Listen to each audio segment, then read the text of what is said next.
আজ পয়লা জানুয়ারি 2024। আজ থেকে নতুন বছরের শুরু। আর আমাদের এই নতুন বছরের শুরুতেই শুরু হচ্ছে সহজ শেখা ইউটিউব চ্যানেলের পথ চলা।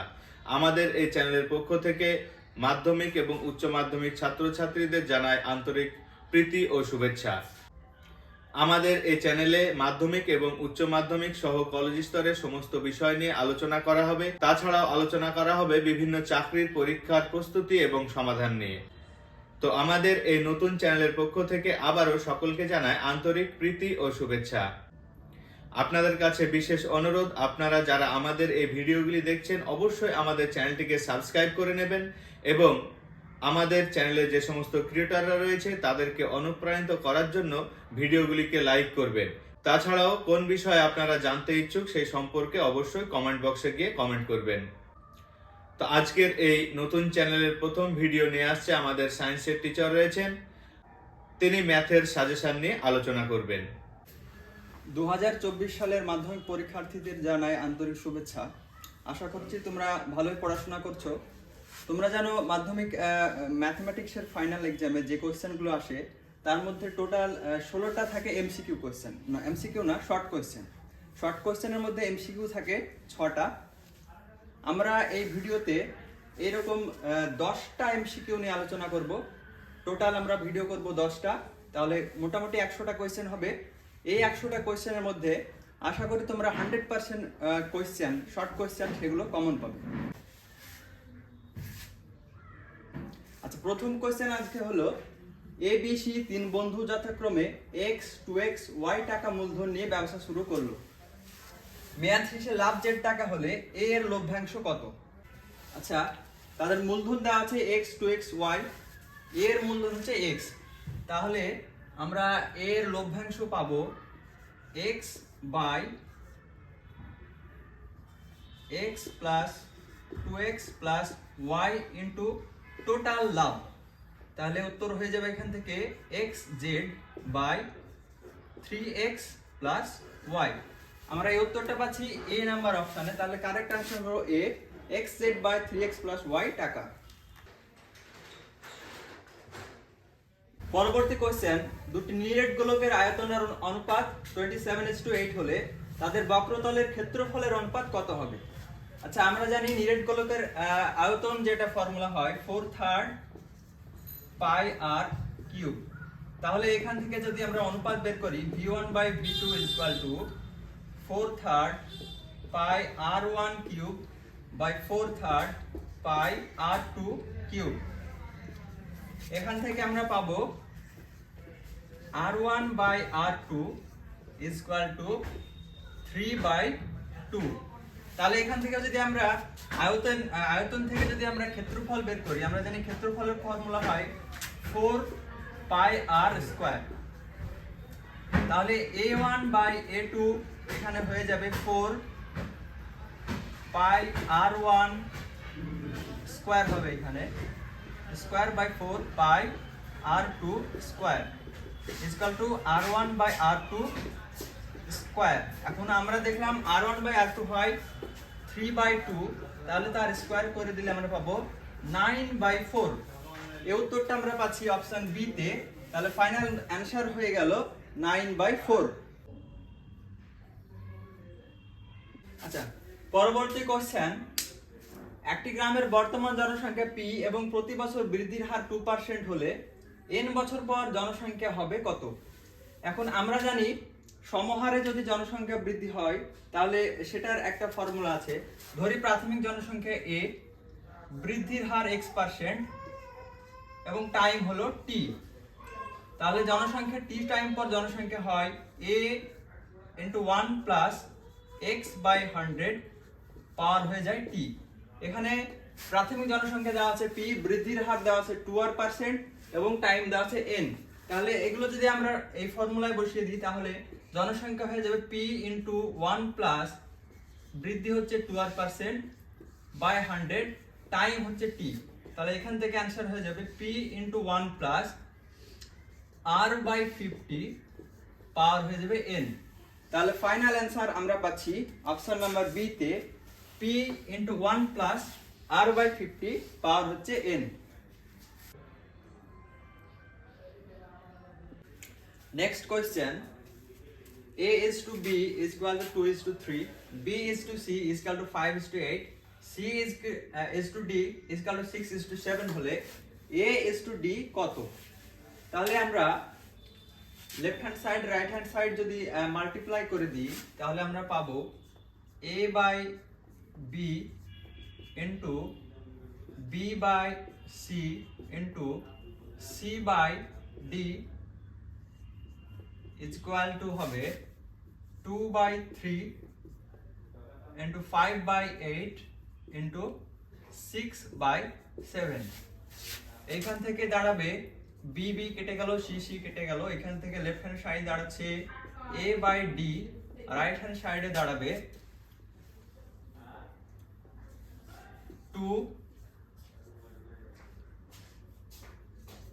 2 তাহলে উপরে দাঁড়াচ্ছে 5 নিচে দাঁড়াচ্ছে 7 into 2 14 তাহলে এখান থেকে আমরা পাচ্ছি a is to d is equal to 5 is to 14 এই অ্যানসারটা আমরা পাচ্ছি অপশন ডি তে তাহলে ফাইনাল অ্যানসার হয়ে গেল a is to d is equal to 5 is to 14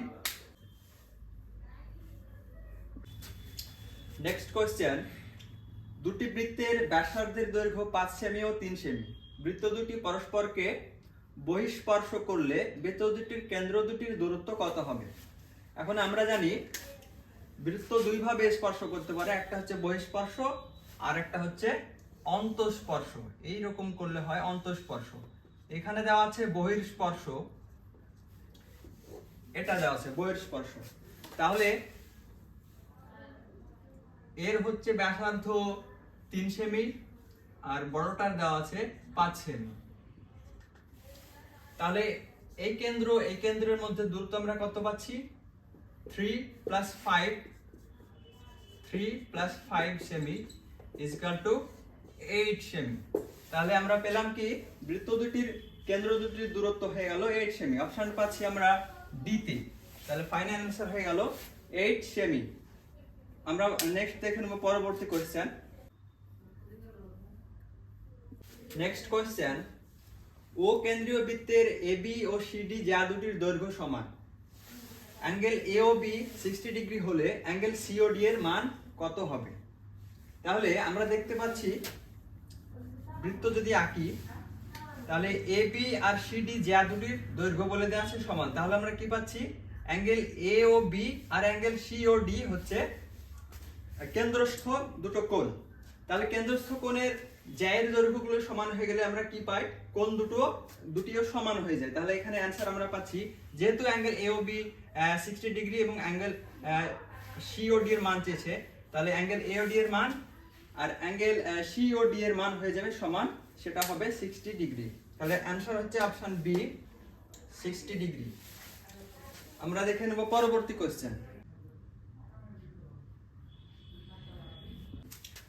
next question দুটি লম্ববৃত্তাকার শঙ্কুর আয়তন অনুপাত 1:4 ও তাদের ভূমিতলের ব্যাসার্ধের অনুপাত 4:5 হলে তাদের উচ্চতার অনুপাত হলো কত এখন আমরা জানি লম্ববৃত্তাকার শঙ্কুর আয়তনের যে ফর্মুলা সেটা হলো v is equal to 1/3 pi r square h এখন আয়তন অনুপাত দুটি লম্ববৃত্তাকার শঙ্কুর আয়তন অনুপাত কি হবে v1 by v2 is equal to 1/3 pi r1 square h by 1/3 pi r2 square h এইখানে বলে দেওয়া আছে r1 by r2 দেওয়া আছে আর দেওয়া আছে v1 by v2 আমাদের চেয়েছে h1 by h2 এই অনুপাতটা আমাদেরকে বের করতে হবে তাহলে আমরা যদি এখান থেকে বের করি h1 by h2 তাহলে আমরা পাবো v1 by v2 into r2 by r1 এর স্কয়ার মানগুলো বসিয়ে দিলে পাই v1 by v2 দেওয়া আছে 1/4 into r2 by r1 দেওয়া আছে এখান থেকে উল্টে দিলে আমরা পাবো r2 by r1 হয়ে যাবে 5/4 এর স্কয়ার তাহলে এখান থেকে আমরা পাবো উপরে হবে 25 আর নিচে হবে 4 into 16 মানে 25/64 তাহলে আমরা ফাইনাল অ্যানসারটা পাচ্ছি অপশন নাম্বার ডি তে 25/64। আমরা দেখে নেব পরবর্তী কোশ্চেন। নেক্সট কোশ্চেন বলা আছে যদি p + q = √13 ও p - q = √5 হয় তাহলে pq কত? এখন আমাদের দেওয়া আছে p + q = √13, এটা যদি এক নাম্বার ইকুয়েশন ধরি, আর p - q = √5 এটা দুই নাম্বার ইকুয়েশন ধরি, তাহলে আমরা করব 1 এবং 2 নাম্বার ইকুয়েশনকে ফার্স্ট অফ অল অ্যাড করে দেব। তাহলে আমরা পাবো 2p = √13 + √5। নেক্সট করব ইকুয়েশন 1 মাইনাস ইকুয়েশন 2। তাহলে আমরা পাবো এখানে 2q = √13 - √5। এটাই যদি 3 নাম্বার ইকুয়েশন দিই আর এটা যদি 4 নাম্বার ইকুয়েশন দিই, তাহলে নেক্সট স্টেপে আমরা যদি ইকুয়েশন 3 and 4 কে মাল্টিপ্লাই করে দিই, তাহলে আমরা পাবো 4pq = √13 plus √5 into √13 minus √5। এখান থেকে আমরা পেয়ে যাব a plus b into a minus b এর ফরম্যাটে চলে এসেছে। তাহলে আমরা পেয়ে যাব 13 এর √13 তার স্কয়ার মাইনাস √5 এর স্কয়ার। এখান থেকে চলে আসবে 13 minus 5। তাহলে আমরা পেলাম 4pq = 8, pq = 2। তাহলে অ্যানসারটা আমরা পেলাম অপশন এ তে, pq = হয়ে গেল 2। Next question, x1 x2 x3 এইরকম x10 পর্যন্ত রাশিগুলির গড় 20 হলে x1 + 4 x2 + 4 x3 + 4 এরকম x10 + 4 পর্যন্ত রাশিগুলির গড় কত হবে? এখন দেওয়া আছে x1 + x2 + x3 এরকম x10 পর্যন্ত গড় দেওয়া আছে, 10টি রাশির গড় দেওয়া আছে 20। তাহলে যদি আমরা বলি এই রাশিটির গড় কত হবে যদি বের করি, তাহলে হয়ে যাবে x1 + 4 প্লাস x2 + 4 প্লাস এরকম x10 + 4 পর্যন্ত বাই নিচে থাকবে 10টি রাশি যেহেতু আছে নিচে হয়ে যাবে 10।